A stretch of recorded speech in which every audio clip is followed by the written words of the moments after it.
बड़ा विरोध हो रहा है, लोग नाराज हैं और भारतीय किसान यूनियन भी काफी आंदोलित था, लेकिन फिर चाय बिस्कुट के बाद बात बदल गई।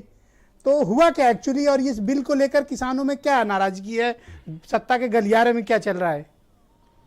देखिए, नाराजगी थामने के लिए ही तो चाय बिस्कुट पे बुलाया गया था, लेकिन वो बिस्कुट तो वही गुड्डे वाला खिलाते हैं, सस्ता वाला, और चाय भी दम नहीं होता है। किसान के लिए कोई बहुत अच्छी चाय नहीं है, लेकिन ये जरूर है कि मैसेज उसके बहाने दिया जाता है। हरनाम सिंह को तो उत्तर प्रदेश में किसानों का बड़ा नेता माना जाता है, और इनके आंदोलन के ऐलान से सरकारें डरती भी रही हैं, परेशान भी रही हैं। थी, अभी आप हैं वर्ड का यूज कर रहे हैं आप? नहीं, लेकिन देखिए, कहीं पर मजबूरी में अगर कोई बयान दे दिया जाए तो वो अस्थायी तौर पर नहीं माना जाता, परमानेंट नहीं है। आज भी वो अपने बात पर कायम है। और मैं जब सवाल पूछ रहा हूं तो हरनाम सिंह दांत पीस रहे हैं बात पर। देखिए, राज्य अगर किसी को बुलाता है, स्टेट बुलाता है, मुख्यमंत्री बुलाता है किसी संगठन को, उनके सुझाव लेना, मानना ना मानना सरकारों का काम है। लेकिन आज एक और बड़ी खबर आपको दे रहा हूं कि उत्तर प्रदेश में 3 एजेंसियों को खरीद से बाहर कर दिया गया है। सरकारी एजेंसियों को? 3 एजेंसियां धान नहीं खरीद पाएंगी। ये सरकारी एजेंसी हैं? सरकारी एजेंसियां, यूपी एग्रो, उपभोक्ता भंडार, ये लो नई और कर्मचारी कल्याण निगम। इनमें हजारों कर्मचारी हैं। ये इन्हीं व्यवसायों पर चलते जब धान गेहूं खरीदते हैं तो इनसे इनका तनख्वाह निकलती है कुछ। इनको सरकार ने बाहर कर दिया है कैबिनेट डिसीजन के द्वारा। और केंद्र की वो एजेंसियां धान खरीदेंगी बेईमान, जिनके पास उत्तर प्रदेश में 2 कर्मचारी, 4 कर्मचारी, 10 कर्मचारी हैं, जिनके पास पूरे प्रदेश के 75 जिले में कर्मचारी तक नहीं है, वो धान खरीदेंगे और किसानों को लूटेंगे।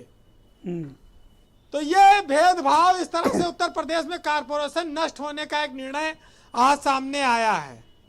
अच्छा, ये किसान हितैषी होने की बात बहुत करते हैं। अब आ रही है दिवाली, ये ना लगवाओ विदेशी झालर। ये किसानों के उपज को, किसानों के प्रोडक्ट को बढ़ावा दे, मिट्टी के खिलौनों को बढ़ावा दे। 1 डिस्ट्रिक्ट 1 प्रोडक्ट का बड़ा शोर है, उसका आप जमीन पे असर दिखाएं। देखिए, ये जितना हम विज्ञान की और टेक्नोलॉजी की, चमत्कार की बात करें, लेकिन जब तक किसान खेत में हल नहीं चलाएगा तब तक इस देश का पेट नहीं भरेगा, ना लोगों के घरों में रोटी बनेगी। और ब्रजेश जी, एक बात और साबित है कि चाहे बड़ा आदमी हो, चाहे छोटा, चाहे किसान, सबके घर के रोटी का साइज एक ही है। ऐसा नहीं है कि अमीर जो अरबों खरबों रुपया रखे उसके यहाँ बहुत बड़ी रोटी बनती हो और किसान के यहाँ छोटी रोटी बनती हो। तो ये जो साइज एक है, दर्शाता है कि हमारे देश के किसान के खून पसीने की मेहनत का सम्मान करिए, और अगर सम्मान नहीं कर पाएंगे तो विरोध झेलना पड़ेगा। अब आई बात कि भाई सरकार क्या चाहती है, कैसे करती है।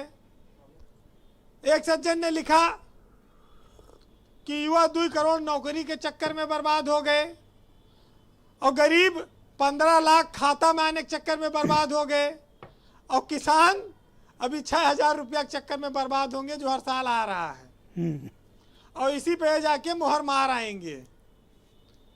अंत में सबसे बड़ी बात यह आती है कि अगर एक छोटा सा दुकानदार, ठेले वाला, सब्जी बेचने वाला भी आपके मोहल्ले में आता है, तो आप 100-200 की सब्जी खरीदते हैं तो उससे धनिया और मिर्चा मुफ्त में लेते हैं। और आप किसी भी बड़े से बड़े मॉल में चले जाइए, हजारों लाखों की खरीदारी कर लीजिए, लेकिन कैरी बैग आपको पैसे से ही मिलेगा। वाह वीरेन जी, बड़ी बात कही आपने। तो ये अंतर दिखाता है हमारे देश का किसान, हमारे देश का ठेले वाला कितना अमीर है, और बड़े बड़े मॉल में लाखों अरबों बनाने वाला कितना गरीब है। चाय बिस्कुट तो यूं ही करा देता है वो। अब वो बताए ना, आपका गुड्डे वाला बिस्किट था, जिसके लिए पहुंच जाते हैं लोग। नहीं, अब वो कुछ राजनीतिक मजबूरियां भी होती हैं। अच्छा, और कुछ सम्मान का भी भाव होता है, राज्य का सम्मान करना पड़ता है। हाँ, नहीं करना भी चाहिए। अगर स्टेट का मुखिया बुलाए, मुख्यमंत्री बुलाए तो जाना चाहिए, इसमें कोई बुराई नहीं है। नहीं, बिल्कुल जाना चाहिए, और अपनी बात पूरी ताकत से रखनी भी चाहिए। पूरी अपनी आवाज रखनी चाहिए। कोई समस्या है भाई, राज्य के मुख्यमंत्री ने बुलाया है तो जाना चाहिए और अपनी बात रखनी चाहिए। आपको इससे जुड़ा एक किस्सा सुनाऊं कि अब ये देखना पड़ेगा कि बुलाया गया था कि ये टाइम मांगे थे। मैं एक किस्सा सुनाऊं कि मेरे एक मित्र हैं, उनकी उम्र 60-65 साल की है। तो एक दिन कहने लगे, भैया कि हम तो पिछले 35 साल से गीता के उपदेश नियमित सुनते हैं और सुनते आ रहे हैं और उसी के मुताबिक हम जीवन जीते हैं जैसा गीता का उपदेश है। तो जब इतना बड़ा आदमी ये बात कहे तो उसके लिए मन बड़ी श्रद्धा से भर गया। तो मैंने सोचा कि इतना महान आदमी, इसका पैर छुआ जाए, गीता के उपदेश का जीवन में पालन करता है। तो जैसे पैर छूने के लिए उठे तब तक मेरे कान में मेरे एक बगल के मित्र थे, बैठे थे, बोले, अरे मर्दे ही का करत हो, गीता इनके मेहरारू के नाम है।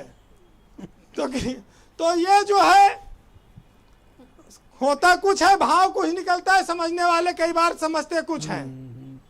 तो मतलब अंदर कोई बात नहीं करने गया, मतलब हम लोग चाय बिस्कुट समझ लेते हैं। जिसके प्रति बड़ा श्रद्धा का भाव आता है उसका अर्थ कुछ दूसरा निकलता है। तो बस उतना समझिए। जी जी। तो मैं ये बात इतना कहूंगा कि हमारे देश की जो गरीबी है वो सबसे बड़ी समस्या है। लाल बहादुर शास्त्री जी ने नारा दिया, जय जवान जय किसान। अटल जी ने कहा, जय विज्ञान। जब तक अटल बिहारी वाजपेयी जिंदा थे तब तक राजनीति में एक उच्च कोट का चरित्र विद्यमान था। चाहे वो आप गांधी जी से ले लीजिए, नेहरू जी से ले लीजिए, इंदिरा, राजीव, मोरारजी देसाई, चौधरी चरण सिंह, अटल बिहारी वाजपेयी, लाल बहादुर शास्त्री, तमाम सारे। लेकिन अब सियासत क्या कहती है, कौन सा अध्यादेश लाती है, उसके परिणाम क्या होंगे, उससे पूंजीपति को फायदा होगा, ये कोई जान ही नहीं पाता है किसान को क्या फायदा होगा। हमारे देश में भी इसी तरह की स्थितियां बनी हुई हैं। मोदी जी की सरकार पर किसान, नौजवान, इस देश के हर तबके ने बड़ा भरोसा किया। अब अगर ये अध्यादेश आया है और सरकार कह रही है कि फायदा होगा तो भाई कड़वी दवा समझ के कुछ दिन खाओ जी। अब किसान नहीं तैयार है खाने को या कुछ लोग नहीं तैयार है, आंदोलन कर रहे हैं, तो उसका फल तो भोगना ही पड़ेगा। जी बीरेन जी। उत्तर प्रदेश में 8 विधानसभा के उपचुनाव आने वाले हैं। किसान के लिए भी ये परीक्षा की घड़ी है और सरकार के लिए भी कि वो बतावे कौन सही है कौन गलत। क्योंकि लोकतंत्र में जनता जो है अपना फैसला मतदान से सुनाती है। जी, सरकारों के काम काज का फैसला मतदान से वो जवाब देती है। जी जी।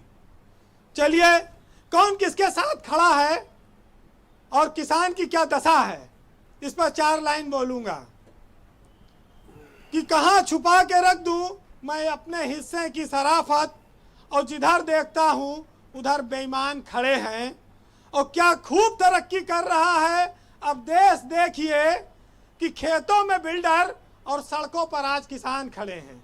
वाह वीरेन जी वाह, बहुत बहुत शुक्रिया आपका, बहुत बहुत धन्यवाद। अमित पुरी जी, फिर मैं उसी सवाल पे आता हूँ। जी जी जी। क्योंकि ये सवाल मथ रहा है, बिल्कुल ये सवाल उठ रहा है और ये सवाल पूछे जा रहे हैं सोशल मीडिया